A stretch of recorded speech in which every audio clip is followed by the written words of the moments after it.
Roh Kudus, perlu Engkau. Untuk mengalami Haleluya.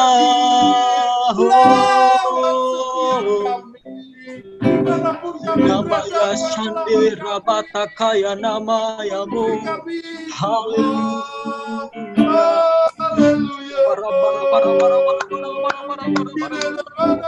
Sikiri biara namaya Shandera Batakaya Namaya. Terima kasih Tuhan. Kami mendengar firman-Mu. Yes Lord.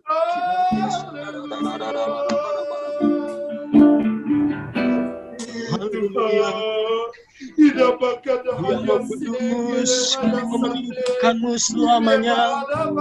Memerlukanmu.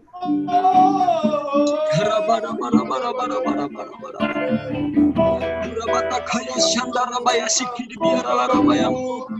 Roh Kudus mengalir. Penuhi kami. Yes Lord. Yang dimuliakan Tuhan. Kaya Shandarabaya Sikidi Biaralabayamu. Yes Lord. Yang untuk menyampaikan firman Ya. Bukan hamba-Mu yang berkata-kata Tuhan, tapi Roh Kudus-Mu yang menuntun hamba-Mu Tuhan. Oh tuntun hamba-Mu Tuhan, beri hamba-Mu kerendahan hati Tuhan untuk mengasihi-Mu Tuhan. Persiapkan kami lebih lagi Tuhan. Terima kasih Yesus. Oh kami siap Tuhan mau mendengar pesan-Mu Tuhan. Oh dalam nama Yesus, haleluya, amin. Shalom semuanya. Shalom. Ada sukacita, amin. Ada sukacita, puji Tuhan, dimanapun saudara-saudara berada. Saya harap saudara-saudara penuh sukacita, penuh kemenangan. Saudara, teman-teman sekalian, saya panggil teman-teman aja ya, karena kita sharing-sharing ya. Saya jujur teman-teman, sebelum saya sharing, saya sangat sukacita sekali bisa berjumpa teman-teman walaupun secara online ya, tapi kita bersyukur. Dan kita juga hari-hari ini teman-teman, kita memperingati hari raya apa teman-teman?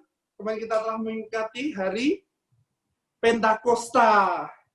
Siapa yang diberkati melalui mungkin doa 10 hari, lalu KKR 10 hari, terus ibadah 10 hari, walaupun secara online, saya percaya teman-teman yang tadinya mulai lemah, teman-teman dibangkitkan lagi rohnya, teman-teman dibangkitkan lebih lagi, Tuhan mengurapi teman-teman lebih lagi. Siapa teman-teman yang masih rindu dipenuhi oleh Roh Kudus? Siapa teman-teman yang masih rindu Tuhan lawat teman-teman lebih lagi, lebih lagi. Maka dari itu teman-teman, hari ini saya ingin sharing teman-teman tentang selalu hidup dalam kepenuhan Roh Kudus. Bisa minta tolong PowerPoint-nya ditayangkan. Selalu hidup dalam kepenuhan Roh Kudus atau always live in the fullness of Holy Spirit. Sambil menunggu PPT-nya, saya mau sharing tentang selalu hidup dalam kepenuhan Roh Kudus ya. Saya percaya teman-teman sangat excited sekali kalau hidup bersama Roh Kudus ya. Kita puji Tuhan, kita udah memperingati Pentakosta. Saya rasa teman-teman juga udah dipenuhi lebih lagi oleh Roh Kudus. Makanya kita bukan hanya sekedar Roh Kudus itu bekerja bukan hanya sekedar saat Pentakosta saja, bukan sekedar saat kita ibadah saja, tapi Roh Kudus bisa bekerja dalam segala hal. Maka dari itu teman-teman, saya percaya teman-teman selalu rindu untuk hidup dalam kepenuhan Roh Kudus. Karena waktu saya merenungkan, saya berdoa dalam hati saya, Tuhan mau menyampaikan apa Tuhan? Tuhan seperti nuntun saya untuk selalu hidup dalam kepenuhan Roh Kudus. Selalu kita hidup dalam kepenuhan Roh Kudus. Karena di saat-saat ini, teman-teman, kita perlu sekali Roh Kudus dalam hidup kita, untuk menuntun kita, untuk menghibur kita, untuk menolong kita. Nah, sebelum lebih lanjut lagi, saya ingin bertanya kepada teman-teman, mengapa kita perlu Roh Kudus dalam hidup kita? Ya, saya kita baca dari Yohanes 14 ayat 16 sampai 18. Yohanes 14 ayat 16 sampai 18. Aku akan minta kepada Bapa dan Ia akan memberikan kepadamu seorang penolong yang lain. Artinya, mengapa kita perlu Roh Kudus dalam hidup kita setiap saat? Kenapa kita selalu hidup dipenuhi Roh Kudus?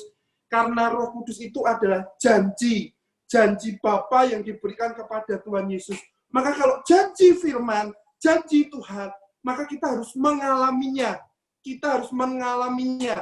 Tuhan janjikan apa? Akan memberikan seorang penolong yang lain, supaya Ia menyertai kamu selama-lamanya.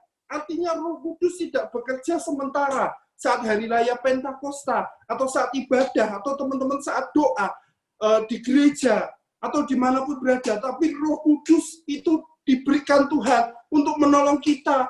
Itu selama-lamanya, teman-teman.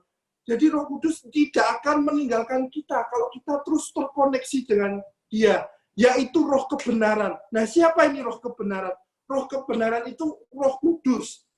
Dunia tidak dapat menerima Dia, sebab dunia tidak dapat melihat Dia dan tidak mengenal Dia. Tetapi kamu mengenal Dia.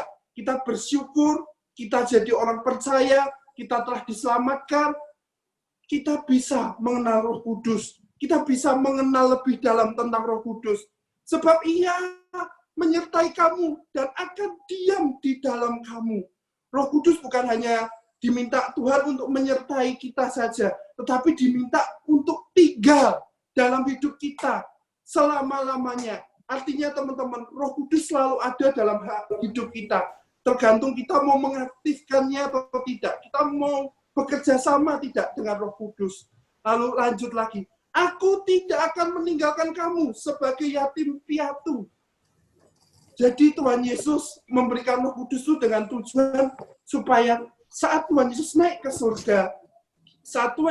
surga, kita tidak sendiri. Bahkan Tuhan Yesus sempat mengatakan lebih baik aku pergi kepada Bapa. Kalau Tuhan Yesus tidak pergi kepada Bapa, Roh Kudus tidak akan dicurahkan ke atas kita. Maka dari itu, teman-teman, kita bersyukur sekali. Kita masih ada Roh Kudus dalam hidup kita yang selalu menolong kita. Lalu kita lanjut selanjutnya, Roh Kudus itu sebagai roh penghibur. Kita bisa baca di Yohanes 14. Yohanes 14 ayat 26, ya. Tetapi penghibur, yaitu Roh Kudus, yang akan diutus oleh Bapa dalam namaku. Roh Kudus juga sebagai roh penghibur yang Tuhan janjikan. Karena Tuhan tidak membiarkan kita yatim piatu, sehingga Tuhan memberikan kita Roh Kudus sebagai untuk menghibur kita dalam hidup kita, menghibur kita untuk menyertai kita, yang akan diutus oleh Bapa dalam namaku. Dialah yang akan mengajarkan segala sesuatu kepadamu dan akan mengingatkan kamu akan semua yang telah kukatakan kepadamu. Artinya Roh Kudus, kalau kita tidak mengerti apa yang terjadi hari-hari ini, kita mungkin tidak mengerti apa yang sedang terjadi hari ini, kenapa seperti ini. Roh Kudus yang akan memberikan kita hikmat, mengajarkan kita segala sesuatu, mengajarkan kita apa saja kepada kita, termasuk saat teman-teman membaca firman. Mungkin teman-teman tidak tahu ini artinya apa. Teman-teman bisa tanya sama Roh Kudus. Roh Kudus, ini firman ini berbicara tentang apa? Karena Roh Kudus juga roh yang mengajar. Dialah yang mengajarkan segala sesuatu kepadamu dan akan mengingatkan kamu akan semua yang telah kukatakan kepadamu. Dan akan mengingatkan kamu akan semua yang telah kukatakan kepadamu. Ini artinya adalah Roh Kudus yang akan mengingatkan firman Tuhan. Firman Tuhan yang telah ditabur dalam hidup kita. Baik kita baca firman maupun kita mendengar khotbah. Roh Kudus yang akan mengingatkan. Saat kita sedang sedih, Roh Kudus yang akan mengingatkan firman-firman yang membangkitkan iman kita. Lebih lagi firman-firman yang menghibur kita lebih lagi, yang membuat kita lebih semangat, bahkan kita bisa bangkit lagi. Nah, pertanyaan selanjutnya teman-teman. Next, ya. Bagaimana caranya supaya kita hidup dalam kepenuhan Roh Kudus? Nah, ini yang saya renungkan ya. Saya saya berdoa, Tuhan bilang kita harus percaya akan firman dan janjinya. Seperti rasul-rasul saat Tuhan Yesus belum terangkat ke surga, dalam Kisah Rasul 1, Tuhan Yesus sempat berkata, kamu harus tetap tinggal di Yerusalem untuk menantikan janji Bapa. Itu artinya kalau rasul-rasul tidak percaya akan janjinya, dia tidak mungkin, rasul-rasul tidak akan mau tinggal di Yerusalem. Karena rasul-rasul percaya akan janjinya. Rasul-rasul mendengar firman Tuhan. Rasul-rasul mendengar perkataan Tuhan Yesus. Sehingga mereka percaya, karena Tuhan Yesus adalah Tuhan, Juru Selamat kita. Jadi mereka percaya bahwa Tuhan Yesus akan menepati janjinya, akan mencurahkan Roh Kudus kepada setiap rasul-rasul. Begitu juga dengan kita. Kita harus tangkap dulu janjinya. Kita harus bulat dalam hati kita. Kita harus percaya, kita katakan, saya percaya bahwa Roh Kudus akan memenuhi saya. Saya percaya Tuhan Yesus utus Roh Kudus sebagai roh penghibur kepada saya. Saya percaya bahwa Roh Kudus akan menolong saya. Saya percaya Roh Kudus akan menuntun saya. Saudara bisa perkatakan itu. Atau saudara juga bisa perkatakan firman Tuhan. Saudara mendengar firman Tuhan, Kisah Rasul 1 ayat 8. Tetapi aku akan mencurahkan Rohku. Kalau Roh Kudus turun ke atas kamu, dan kamu akan menjadi saksiku di Yerusalem dan di seluruh Yudea dan Samaria sampai ke ujung bumi. Ini teman-teman harus perkatakan. Jadi kalau kita mau menerima janji itu, kita harus dapatkan dulu remanya apa, rema firman Tuhan apa. Jadi teman-teman akan menang, sehingga teman-teman akan bergerak terus terhadap rema Tuhan ini. Jadi seperti yang dikatakan di dalam Roma 10 ayat 17, jadi iman timbul dari pendengaran, dan pendengaran oleh firman Kristus. Seperti tadi, Roh Kudus yang akan mengingatkan kita. Jadi saat kita mendengar firman, kita menangkap janjinya, kita tangkap janjinya itu dengan segenap hati. Maka kita akan percaya dan memperkatakan janji itu. Oh, aku akan menerima Roh Kudus, aku akan dipenuhi Roh Kudus setiap hari, aku akan selalu hidup dalam kepenuhan Roh Kudus setiap hari. Terus kita perkatakan, sehingga kita bangkit, iman kita bangkit. Selanjutnya, jadi kita harus terus dengar terus dan memperkatakan janji itu sampai iman kita bangkit, sehingga membuat kita tidak bimbang lagi dan percaya bahwa janji itu akan terus digenapi dalam hidup kita. Teman-teman, kalau kita mau menangkap janji itu, kalau kita tidak percaya, itu tidak mungkin. Maka dari itu kita harus percaya dulu, benar-benar tangkap, bahkan bukan percaya biasa, percaya sampai iman kita timbul, iman kita bangkit. Bahwa kita akan percaya bahwa Roh Kudus akan memenuhi saya. Saya percaya Tuhan, saya percaya dengan segenap iman. Roh Kudus akan memenuhi saya setiap hari. Roh Kudus akan menghibur saya, Roh Kudus akan menolong saya. Di saat saya lemah, di saat saya sedih, Roh Kudus-Mu yang akan menuntun saya, menuntun kami, gitu, teman-teman. Jadi kita harus perkatakan, terus perkatakan, harus percaya dengan penuh iman, teman-teman. Jadi, maka dari itu, teman-teman, kita harus tetap percayakan janji itu. Janji Tuhan selalu ya dan amin. Tergantung kita. Kita mau nggak terima janji itu? Kita mau nggak merendahkan diri untuk minta sama Tuhan? Kita mau nggak benar-benar mau percayakan janjinya itu? Jangan-jangan kita menolak dulu janji itu, sehingga nggak tergenapi. Seringkali kita bilang, aduh, Roh Kudus nggak memenuhi saya. Ngapain dipenuhi Roh Kudus? Itu super begini-begini. Ya, itu bukan begitu, teman-teman. Kita harus percaya dulu. Percaya dengan penuh iman bahwa Roh Kudus akan memenuhi kita. Maka Roh Kudus akan memenuhi kita. Selanjutnya kita akan bergerak ke slide yang kedua. Setelah kita percaya saja tidak cukup. Tetapi kita harus menantikan dengan hati yang rindu serta haus dan lapar akan Tuhan. Seperti yang tadi lagunya dinyanyikan, seperti rusa yang haus, rindu aliran sungaimu. Kita harus menantikan Tuhan dengan hati yang haus dan lapar, teman-teman. Bukan hanya menantikan saja, tapi hati yang rindu. Seperti rusa yang merindukan sungai yang berair. Demikianlah jiwaku merindukan Engkau, ya Allah. Artinya kita harus benar-benar rindu, haus, benar-benar. Kita rindu, haus, dan lapar akan Tuhan. Seperti kita bisa analogikan seperti gelas. Kalau gelas itu airnya terus penuh, maka kita tidak mungkin akan tidak mungkin akan haus dan lapar, karena gelas kita haus, karena gelas kita penuh. Tapi kalau kita mengosongkan hati kita merasa terus haus dan lapar, kita perlu menanti-nantikan Tuhan, maka kita akan percaya bahwa Roh Kudus akan bekerja pada kita. Lalu yang selanjutnya, berbahagialah orang yang lapar dan haus akan kebenaran, karena mereka akan dipuaskan. Firman Tuhan mengatakan, berbahagialah orang yang lapar dan haus akan kebenaran, karena mereka akan dipuaskan.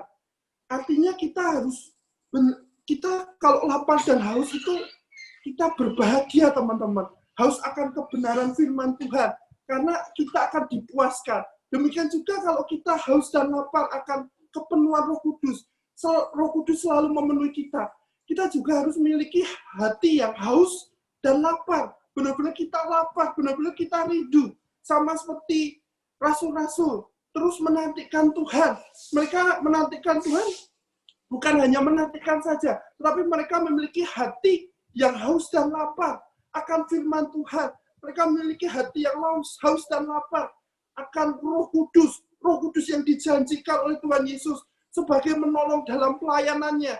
Mereka memiliki hati itu, teman-teman. Maka itu kita juga harus memiliki selalu hati yang haus dan lapar akan kepenuhan Roh Kudus. Kita selalu rindu. Bagaimana supaya kita bisa rindu selalu untuk haus dan lapar akan kepenuhan Roh Kudus. Kita ya terus cari Dia, terus terkoneksi dengan Dia. Kita doa, kita terus menyembah Tuhan, maka kita akan dipuaskan. Maka kita harus punya hati yang terus haus dan lapar, karena kita akan dipuaskan. Ya, lanjut teman-teman ke slide selanjutnya. Nah, teruslah teman-teman, nantikan Roh Kudus dengan tetap tinggal dalam hadirat-Nya. Kalau saya boleh katakan, Tuhan Yesus katakan, tinggallah di Yerusalem. Itu seperti tinggallah di hadirat, di rumahku. Artinya kalau kita mau Roh Kudus terus memenuhi kita harus terus tinggal di hadirat Tuhan. Tinggal dalam hadirat-Nya dengan hati yang lapar dan haus. Teman-teman, kita perlu ketahui, tanpa kerinduan yang haus dan lapar akan selalu dipenuhi Roh Kudus, maka kita tidak akan mengalami kepenuhan itu. Teman-teman perlu ketahui, tanpa kerinduan yang haus dan lapar, kita tidak akan dipenuhi Roh Kudus. Roh Kudus tidak bisa bekerja atas kita. Makanya benar, kita tidak mengalami kepenuhan itu. Karena kita tidak punya kerinduan, tidak punya hati yang haus dan lapar. Kita cuma hanya mendengar saja. Misalkan kita hari ini mendengar firman, ya kita dengar saja. Tapi kita tidak memiliki hati yang rindu. Maka itu teman-teman harus memiliki hati yang rindu dan haus dan lapar akan kepenuhan itu. Sehingga maka Roh Kudus akan memenuhi kita. Next, selanjutnya. Nah, yang paling penting adalah bertekun sehati dalam doa. Kalau kita mau, teman-teman, Roh Kudus memenuhi kita hidup dalam kepenuhan Roh Kudus, kita harus terus bertekun sehati dalam doa. Seperti yang dikatakan di dalam Kisah Rasul 1 ayat yang ke-14. Mereka semua bertekun dengan sehati dalam doa bersama-sama dengan beberapa perempuan serta Maria ibu Yesus dan dengan saudara-saudara Yesus. Di sini dikatakan mereka semua bertekun bersehati dalam doa bersama-sama. Mereka di sini adalah rasul-rasul, murid-murid Yesus yang menanti-nantikan. Maka dari itu teman-teman, kita tidak cukup cuma hanya percaya menanti-nantikan Tuhan. Tapi kita harus bertekun dengan sehati dalam doa bersama-sama. Ini perlu sekali. Bukan berarti kita doa pribadi tidak perlu. Tapi kita perlu sekali, teman-teman, untuk kita benar-benar berdoa bersama-sama. Entah berdoa dengan keluargamu, dengan sahabatmu, dengan komunitasmu, dengan di gereja, maupun dimanapun berada. Kita perlu untuk berdoa bersama-sama dengan sehati. Benar-benar komitmen, kita satukan hati. Kita benar-benar satukan hati. Sepakat, kita minta untuk Roh Kudus memenuhi hidup kita. Misalkan kita dalam komunitas kita, dalam komsel kita selalu berdoa, minta kepenuhan itu terus memenuhi kita. Jangan sampai kepenuhan itu meninggalkan kita, tapi kita minta terus supaya Roh Kudus terus memimpin kita, membimbing kita. Ini seperti yang dilakukan jemaat mula-mula juga. Jemaat mula-mula dalam Kisah 4 ayat 31, dan ketika mereka sedang berdoa, goyanglah tempat mereka berkumpul itu, dan mereka semua penuh dengan Roh Kudus. Lalu mereka memberitakan firman Allah dengan berani. Artinya teman-teman, kuasa doa dengan sehati, dengan bertekun bersama-sama itu sangat penting. Kalau kita mau penuh Roh Kudus, kita juga harus perlu ini teman-teman. Karena mereka, komunitas kita, keluarga kita, yang akan menjaga kita. Kalau kita sering unity, maka akan diingatkan, ayo kita lebih lagi, ayo kita lebih lagi. Beda kalau kita sendiri, berjuangnya pasti akan lebih berat.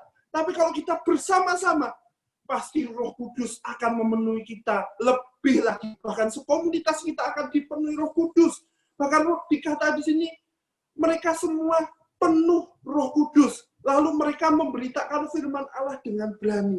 Roh Kudus juga yang memberikan keberanian kepada kita.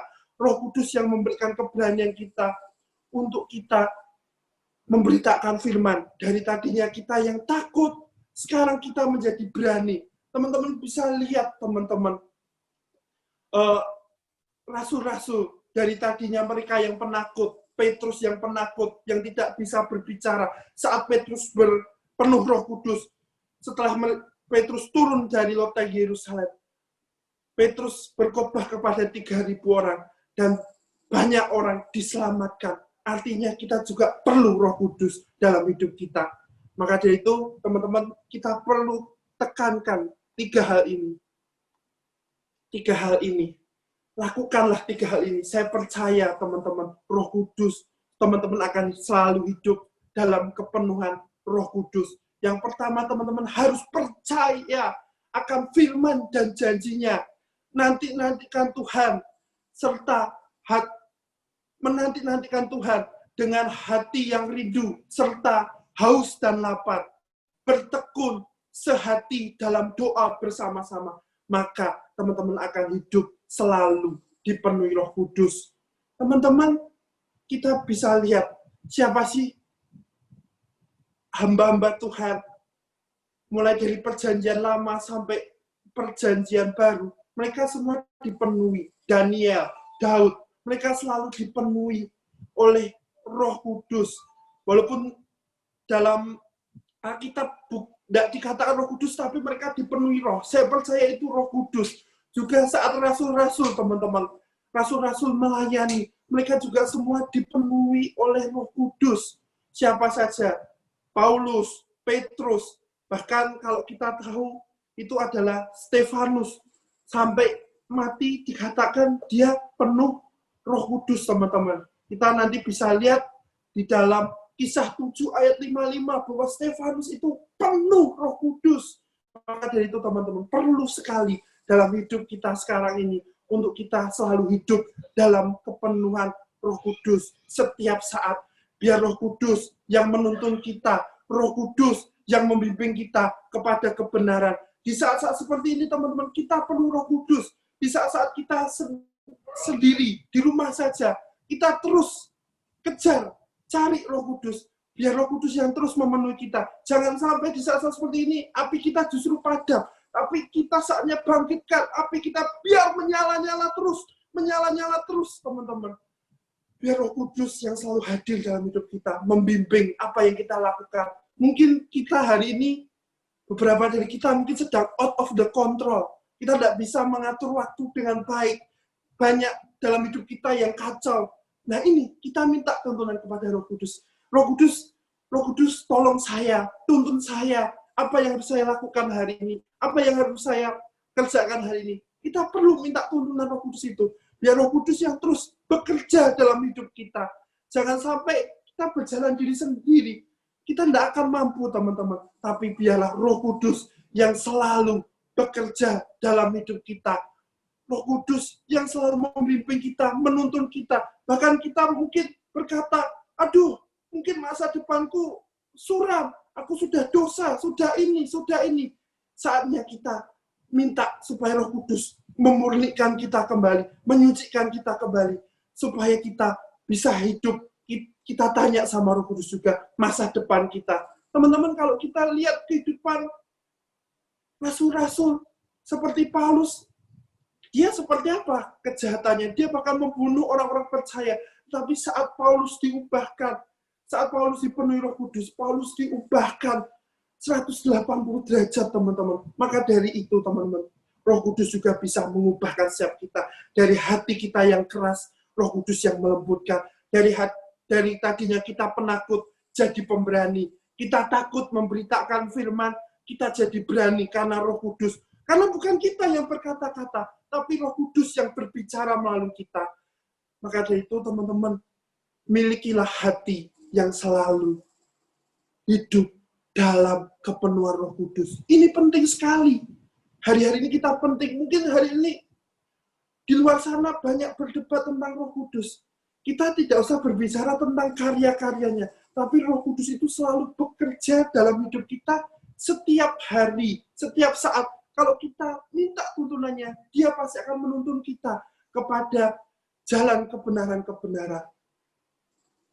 Jadi teman-teman, terus masuk dalam hadirat Tuhan lebih lagi. Miliki hati yang haus dan lapar. Terus nantikan Tuhan. Jangan berhenti-henti untuk bertekun sehati dalam doa bersama-sama. Mari kita pujikan.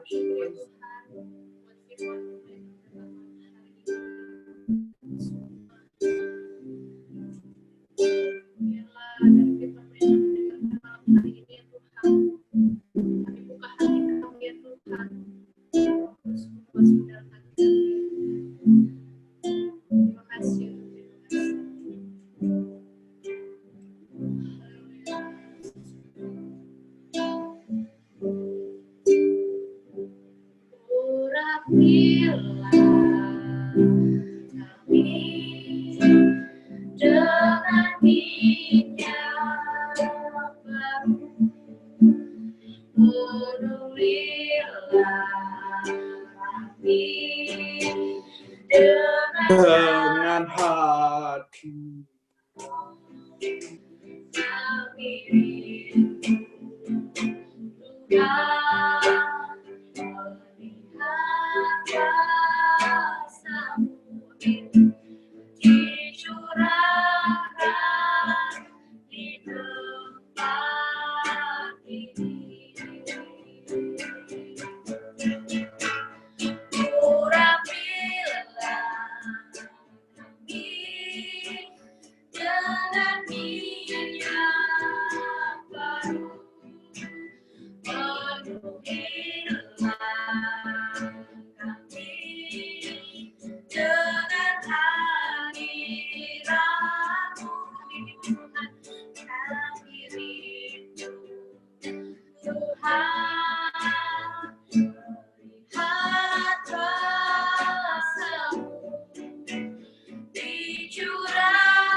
Syukur Tuhan, malam hari ini Tuhan, kami boleh Tuhan mendengar firman-Mu Tuhan, mendengar firman-Mu Tuhan. Biarlah pesan-Mu Tuhan memberkati kami Tuhan. Biarlah kami dibangkitkan Tuhan untuk selalu rindu Tuhan, menanti-nantikan Engkau Tuhan. Menanti-nantikan Roh Kudus-Mu memenuhi dalam hidup kami dengan hati yang haus dan lapar Tuhan.